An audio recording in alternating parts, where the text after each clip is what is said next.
वसंत कुमार जी, उनका अभिनंदन बुके साल देकर उनका स्वागत और अभिनंदन कर रहे हैं।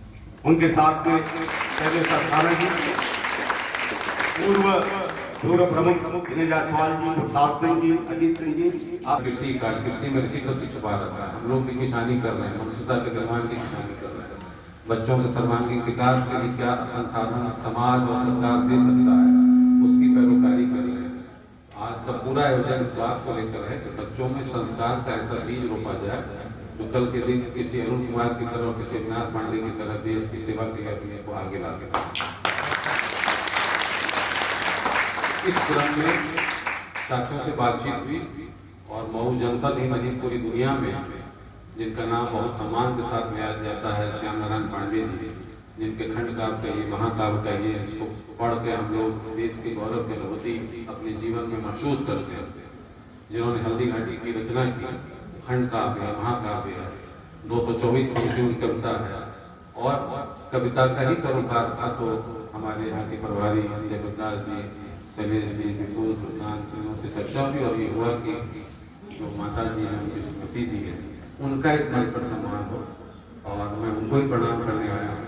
मैं उनके चरणों में शीश निभाता हूँ और उनकी ही कविता के पोस्टर भी बाहर लगे हुए हैं और मैं तो चाहूँगा कि इससे भी किसी बड़े आयोजन में फिर से उनका अभिनंदन और सम्मान हो। जब तक वो जीवित है तब तक भी अभिनंदन और सम्मान होता रहे, क्योंकि हल्दी घाटी से बढ़कर गौरव की गाथा बताने वाली कविता जो है बहुत कम है। और ये कविता नहीं है, बहुत बड़ा अख्यान है, सब लोग पढ़े, हम लोग बचपन से पढ़े। इसमें चेतक की कहानी है, भीलों के बीच के सरदार महाराणा प्रताप कैसे अपने बच्चों के लिए तड़प रहे थे, उसकी कहानी है। हर छंद में, कविता के हर बिंब में देश का सम्मान बहुत गौरवान्वित होकर बोल उठता है। समय कम है, इस पर तो बहुत लंबी बातचीत हो सकती है। मैं चाहूँगा कि जो उनकी कविता है कोई एक बच्चा आप उसका पूरा पाठ करे। सुनता हूँ वह जगा हुआ था जौहर के बलिदानों से, सुनता हूँ वह जगा हुआ था बहनों के अरमानों से। उनकी एक एक पंक्ति मुझे तो बहुत रोमांचित करती है और बहुत रुला देती है। हम सब केवल और केवल उनका सम्मान करेंगे। मुझे बहुत संकोच हो रहा है कि अपने ही कार्यक्रम में लोग बार बार मेरा नाम, आप सबसे क्षमा चाहता हूँ विलंब से आने के लिए और इस गलत औपचारिकता की। हम लोग केवल और केवल आज माता जी का सम्मान करेंगे और जिलाधिकारी महोदय से और एसपी साहब से मेरा निवेदन है कि आप लोग उनका सम्मानित करिए और फिर अपना जो नाम है उसमें आप व्यस्त रहिए। चौकड़ी भर भर कर चेतक बन गया निराला था, रणबीर चौकड़ी भर भर कर चेतक बन गया निराला था। राणा प्रताप के घोड़े से पड़ गया हवा का पाला था, राणा प्रताप के घोड़े से पड़ गया हवा का पाला था। गिरता न कभी चेतक तन पर राणा प्रताप का घोड़ा था, गिरता न कभी चेतक तन पर राणा प्रताप का घोड़ा था। वह दौड़ रहा और मस्तक पर वह आसमान का घोड़ा था, वह दौड़ रहा और मस्तक पर वह आसमान का घोड़ा था। जो तनिक हवा से बाग हिली लेकर सवार उड़ जाता था, राणा की पुतली फिरी नहीं तब तक चेतक मुड़ जाता था, राणा की पुतली फिरी नहीं तब तक चेतक मुड़ जाता था। जो तनिक हवा से बाग हिली लेकर सवार उड़ जाता था, राणा की पुतली फिरी नहीं तब तक चेतक मुड़ जाता था। है यही रहा है यहाँ नहीं, अब वही रहा है वहाँ नहीं, थी जगह न कोई कहाँ नहीं, किस अरिमस्तक पर कहाँ नहीं। बढ़ते न रिसावा लहर गया, वह गया गया फिर ठहर गया, विकराल ब्रज में बादल सा आदि की सेना पर ठहर गया। भाला गिरा गिरा निसंग है तापों से खन गया अंग, बैरी समाज रह गया दंग, घोड़े का ऐसा देखना। Jai Hind Jai Bharat. Associate professor Banaras university doctor Abhinav Mishra ji और हमारे दैनिक जागरण मऊ की पूरी टीम। रणबीर चौकड़ी भर भर कर चेतक बन गया निराला था, राणा प्रताप के घोड़े से पड़ गया हवा का पाला। बुंदेले हर बोलों के मुंह हमने सुनी कहानी थी, खूब लड़ी मर्दानी हो तो यह खंड महाकाव्य जब हम लोग छोटे थे वीर तुम बढ़े चलो, हीर तुम बढ़े चलो, साथ में ध्वजा रहे बाल दल सजा। आज यह शानदार एक सम्मान समारोह जो आज बालमन और 105 साल मतलब करीब करीब 27 बच्चों के बीच में अनेक प्रतियोगिताएं कराई गई थी। उनमें जो बच्चे अच्छा प्रदर्शन किए उनको आज सम्मानित किया जाना है। तो जनपद स्तर पर काव्य लेखन में प्रथम स्थान पाया है लिटिल फ्लावर प्रदान किया जा रहा है आदरणीय जिलाधिकारी महोदय के हाथों। आदरणीय पुलिस अधीक्षक श्री अविनाश पांडे जी के हाथों प्रदान किया जा रहा है प्रशस्ति पत्र आदरणीय जिलाधिकारी के हाथों।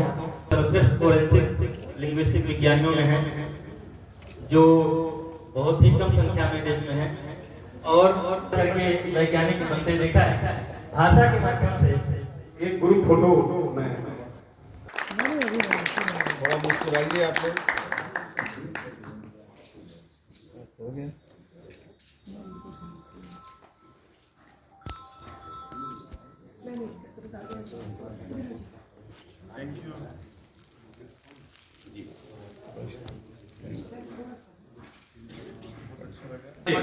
और आदरणीय माता जी, आप सभी को नमन करता हूं मैं। और जिन भी बच्चों ने आज पुरस्कार प्राप्त किया है और जिन भी बच्चों ने आज प्रतिभा किया, उन सभी को बहुत बहुत शुभकामनाएं देता हूं।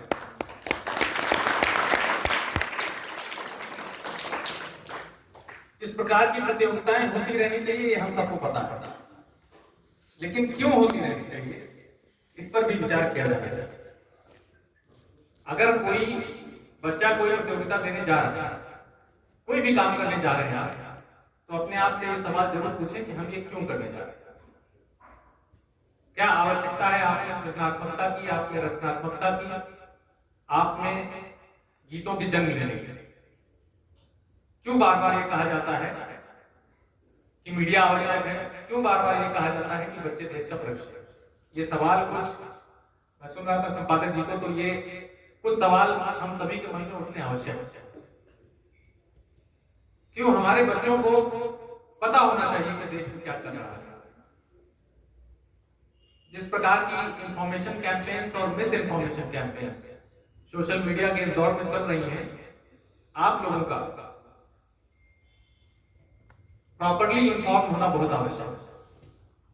और एक चीज आप लोगों को आत्मसात करनी पड़ेगी सभी प्रतियोगिताओं के, चाहे सामान्य ज्ञान की प्रतियोगिताएं हों या सृजनात्मकता की प्रतियोगिताएं हों, उसके माध्यम से कि आप अपना इन्फॉर्म डिसीजन कैसे लेते हैं।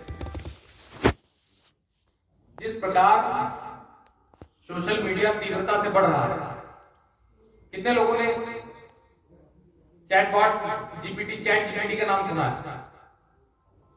आप सभी को पता होना चाहिए, क्योंकि इसके आने से दुनिया बदलने वाली है। उसके आने के बाद से साइबर क्राइम इतना आसान हो जाएगा, और हम लोगों को इंग्लिश में कहावत है कि we should run twice as fast to remain where we are। Twice नहीं, हमें मल्टीपल टाइम्स तेजी से रन करना पड़ेगा। आप सब लोगों को आगे आने वाले भविष्य के लिए तैयार होने के लिए इन सभी सूचनाओं का पता होना आवश्यक है, और इसमें हमारे मीडिया की बहुत बड़ी भूमिका है और बड़ी भूमिका उभर कर सामने वाली है। कोई भी न्यूज छापने से पहले कितना रिसर्च करना पड़ेगा। आजकल आर्टिफिशियल वीडियोस, आर्टिफिशियल ऑडियोज ऐसे आ जाएंगे कि पता ही नहीं चलेगा कि कौन बोल रहा है कौन नहीं बोल रहा है। आप लोगों का समय, मैं कठिन तो नहीं कहूंगा, लेकिन बड़ा रुचिकर अवसर होने वाला है, interesting in both ways, positive and negative. आप लोगों को उसके लिए तैयार होना चाहिए। उसमें इस प्रकार की प्रतियोगिताएं बहुत मदद करती है। कुछ बाउंड्रीज होती हैं हम छोटे जिलों के बच्चों पे। हम छोटे जिलों के बच्चों इसलिए कह रहा हूं क्योंकि मैं भी और डीएम साहब तो फिर भी थोड़े बड़े जिले के हैं। मैं लगभग इसी प्रकार के जिले से हूं, लखीमपुर खीरी से। हम छोटे जिलों के बच्चों पर बहुत प्रकार की बाउंड्रीज होती है, मेंटल बाउंड्री बहुत बड़ी होती है कि हम ये कर पाएंगे या नहीं कर पाएंगे। उन बाउंड्रीज को तोड़ने के लिए आप लोगों का प्रॉपरली इन्फॉर्म होना बहुत आवश्यक है। और हर पहलू, हर चीज के दो पहलू होते हैं, पॉजिटिव और निगेटिव। चाहे सोशल मीडिया है, चाहे मीडिया है, हमें उसके पॉजिटिव पहलू पर ध्यान देना है। हम अपना ग्रोथ कैसे कर सकते हैं और पढ़ाई कैसे कर सकते हैं, अपने मऊ को आगे ले जाने में, अपने प्रदेश को आगे ले जाने में, अपने देश को आगे ले जाने में। अंतरराष्ट्रीय पटल पर भारत का नाम आप लोगों ने पिछले कुछ दिनों में देखा भी होगा कि बहुत सकारात्मकता से लिया जा रहा है। उसको और कैसे आगे ले जाना है, ये सब आपके मजबूत कंधों पर बहुत बड़ी जिम्मेदारी है और उसके लिए आपका प्रॉपरली इन्फॉर्म होना बहुत आवश्यक है। प्रॉपर इन्फॉर्मेशन, कोई कुछ कह रहा है, कोई कुछ बता रहा है, उस पर यकीन करने से पहले आपको उसके बारे में रिसर्च करना चाहिए, पता करना चाहिए। क्योंकि डिवीजन के बहुत सारे क्राइटेरिया हैं जो हर जगह घूम रहे हैं। कोई कास्ट की बात करता है, कोई कम्युनिटी की बात करता है, कोई रिलीजन की बात करता है, कोई विचारधारा की बात करता है। और हमें बात करनी है कि हम अपने समाज का, अपने देश का, जिले का, प्रदेश का विकास कैसे करेंगे। आप सभी लोग इसी प्रकार पूरी मेहनत से आगे भी कोई प्रतियोगिता हो तो मैं चाहूंगा कि आप लोगों की भागीदारी भी बढ़े। जितने स्कूल के प्रबंधक हैं, मैं उन सभी से भी ये रिक्वेस्ट करूंगा कि अपने स्कूलों में बच्चों को, मैं तो पर्सनली हर इस प्रकार की प्रतियोगिता में भाग लिया करता था, मेरे बहुत सारी ट्रॉफी भी रखी है, तो बड़ा अच्छा यादें भी है बचपन की। तो मैं आप सभी लोगों से ये रिक्वेस्ट करूंगा कि अपने घर में, अपने आसपास हम सभी लोग जो भी प्रतियोगिता देने जा रहे हैं उसके लिए पूरे मन से तैयारी करें। और सबसे बड़ी प्रतियोगिता हमारा जीवन है, हमारा देश है, हमारे देश की प्रगति है, हम उसके लिए भी बहुत बड़ी तैयारी करें। और इसके लिए मैं आप सभी को बहुत बहुत शुभकामनाएं देता हूं। दैनिक जागरण परिवार को मैं विशेष शुभकामनाएं देता हूं कि आप पहले हमारे जो स्थानीय दैनिक जागरण के पत्रकार हैं उनके स्तर से आग्रह किया गया था कि हम अपने कार्यालय में बच्चों को बुलाएंगे और बुलाने के बाद में उनका हम इंटरेक्शन अधिकारियों के साथ में करेंगे। तो मैंने जानना चाहता कि क्या प्रोग्राम होगा और किस प्रकार से किया जाएगा। तो थोड़ा सा मेरे मन में भी कुछ सवाल थे कि किस प्रकार से कार्यक्रम होगा, उसका क्या पर्पज होगा। लेकिन उसके बाद मेरे कार्यालय में बहुत सारे बच्चे आए और बच्चों ने के साथ में हम लोगों ने करीब 1 घंटा 1.5 घंटा बैठ के हम लोगों ने बातचीत की। और वो बातचीत भी जब शुरू हुई तो वो खत्म होने का नाम नहीं ले रही थी, क्योंकि बच्चों के मन में इतने सारे सवाल थे, इतनी सारी जिज्ञासाएं थी। और उस कार्यक्रम में मुझे भी फिर बहुत आनंद आने लगा, क्योंकि मैंने भी फील किया कि यही सवाल जब मैं आप लोगों की एज का था, बच्चों की एज का था, तब मेरे मन में भी सवाल आते थे। लेकिन मुझे वो माध्यम नहीं मिलता था कि उस एज में कोई मुझे उस पद पर आसीन कोई व्यक्ति जो मेरे सवालों का जवाब दे सके।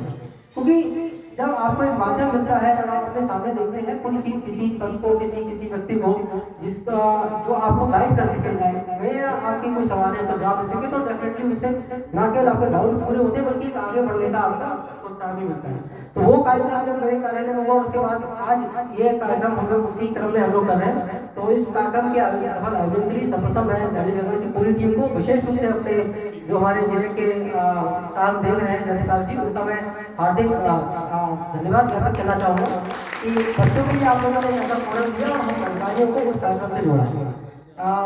इस प्रकार के कार्यक्रम डेफिनेटली होने चाहिए। और जैसा कप्तान साहब ने बताया है कि बचपन से ही इस तरह के कार्यक्रम जब होते हैं तो बच्चों को अपनी प्रतिभा को उसमें दिखाने का मौका मिलता है। और हम सभी लोग इसी स्टेज से होकर ही यहाँ तक आए हैं। हमने भी अपने स्कूलों में समय समय पर जो भी छोटी मोटी प्रतियोगिताएं होती थी उसमें हम लोग जाते थे, पार्टिसिपेट करते थे, पुरस्कार मिलता था, हम लोग भी बड़े आनंदित होते थे और एक हम लोग को आगे बढ़ने का मोटिवेशन मिलता था। साथ ही हमें एक क्लास में जो बहुत से बच्चे हैं उसमें हमें अलग तरीके से हमें छोटा सा भी सम्मान दिया जाता था, तो हम भी बड़े गर्व से अपने घर जाते थे और बताते थे कि आज हमको ये छोटा सा पुरस्कार, ये मेडल या शील्ड या कोई इस तरह का मिला है हम लोगों को। तो ये छोटी छोटी बातें हैं, लेकिन बच्चों के भविष्य को बनाने के लिए, उनको आगे बढ़ने के लिए बहुत बड़ी चीज़ है। और इस प्रकार के प्रोग्राम जब होते हैं तो डेफिनेटली जिला प्रशासन की अगर उसमें सहयोग मिलता है तो कार्यक्रम का एक रूपरेखा विस्तृत हो जाती है और उसका जो मैसेज है वो भी बहुत दूर तक जाता है। और आज के टाइम पे दैनिक जागरण जैसे हमारी जो संस्थाएं हैं, जो हमारे मीडिया के सभी बंधु हैं, ये बहुत इसका एक अलग योगदान है। और मैं बताना चाहूँगा कि मैं बरेली से आता हूँ, तो वहाँ भी बचपन से हम एक आदत है पेपर पढ़ने की, और वो आदत आज भी बनी हुई है। सुबह उठ के सबसे पहले मैं जो मुख्य अखबार है वो पढ़ता हूँ। और ये आदत मैंने बचपन में ही डेवलप की थी। इसका कारण है कि पिताजी को भी था कि वो कोई मैगजीन या कोई अखबार जरूर ला के रखते थे और फोकस करते थे कि बच्चा इसको जरूर पढ़ो, क्योंकि वो जो खबरें हैं पॉलिटिकल चीज बहुत ज़्यादा समझ में उस समय नहीं आती थी, लेकिन जो एडिटोरियल पेज आपका होता है जिसमें कुछ ना कुछ उसकी विवेचना होती है, तो वो चीज़ पढ़ने से आपके जो बहुत से कॉन्सेप्ट है वो क्लियर होते हैं और आम समाज में जो चीज़ें हो रही है वो जानने का मौका मिलता है। तो वो जो आदत है वो आज भी मेरे अंदर है और सबसे पहले मैं अखबार ही खोलता हूँ और दैनिक जागरण उसमें से प्रमुख अखबार है, इसको कहने में मुझे कोई संकोच नहीं है। और एक बात और आई कि आजकल जैसे जो इलेक्ट्रॉनिक युग है और बहुत सारी इंफॉर्मेशन है, मिस इन्फॉर्मेशन है, तो बिल्कुल सही बात है। प्रमाणिकता के अगर बात करें तो आज भी जो हमारा प्रिंट मीडिया है वो प्रमाणिकता की में कहीं ज़्यादा आगे है। कोई भी चीज़ अगर आप व्हाट्सएप पे देखें या किसी और माध्यम से देखें, एक बार मन में डाउट जरूर आता है कि इसको क्रॉस वेरीफाई करना है, कहीं ये बात सही है गलत तो नहीं है। हम अपने मित्रों से पूछते हैं कि तुम्हारे पास भी ऐसा मैसेज चल रहा है क्या, ऐसा कुछ हुआ है। लेकिन जब हम प्रिंट की हम बात करें तो पेपर में जो आता है हम मानते हैं कि 100% सही है और इससे इतर कोई ऐसी बात नहीं है। तो आज की डेट में जब कम्युनिकेशन की आजकल फ्री कम्युनिकेशन है, हर चीज़ आ रही है, मीडिया भी फ्री है, जो प्रमाणिकता है वो बड़ी इंपॉर्टेंट है, क्योंकि हम मिसगाइड ना हो, हम किसी मैसेज से या किसी सूचना से अपना मन ऐसा ना बना लें, किसी के बारे में ऐसी धारणा ना बना लें, वो चीज़ बहुत जरूरी है। और मेरा विश्वास है कि प्रिंट मीडिया उस चीज़ को आज भी अपना एक जो स्टैंड है, अपना जो एक लेवल है उसको लेकर चल रहा है और भविष्य में भी वो चीज़ हमेशा रहेगी। इसलिए उसकी जो सार्थकता है वो कभी उसमें खत्म नहीं होगी, भले ही हमारी टेक्नोलॉजी कितनी एडवांस करे, क्योंकि वो चीज़ आपने अपने हाथ से लिखी है, जिसमें आपने समय दिया है, जिसको आपने थोड़ा सा शोध किया है, उसके बाद में प्रक्रिया के थ्रू छप के आप किसी यूजर के पास पहुंचती है, तो डेफिनेटली उसकी क्रेडिबिलिटी उसमें होगी, क्योंकि उसमें मेहनत कहीं ना कहीं लगी हुई है। तो ये कुछ बातें थी बच्चों के साथ मैं शेयर करना चाह रहा था और मेरा पुनः आग्रह रहेगा कि इस प्रकार के प्रोग्राम कुछ हम लोग और कराएं और इसमें जिला प्रशासन के भी और सभी अधिकारियों का हमारा पार्टिसिपेशन हो, ताकि बच्चों को भी मोटिवेशन मिले और उनको भी प्लेटफॉर्म मिले। जय हिंद।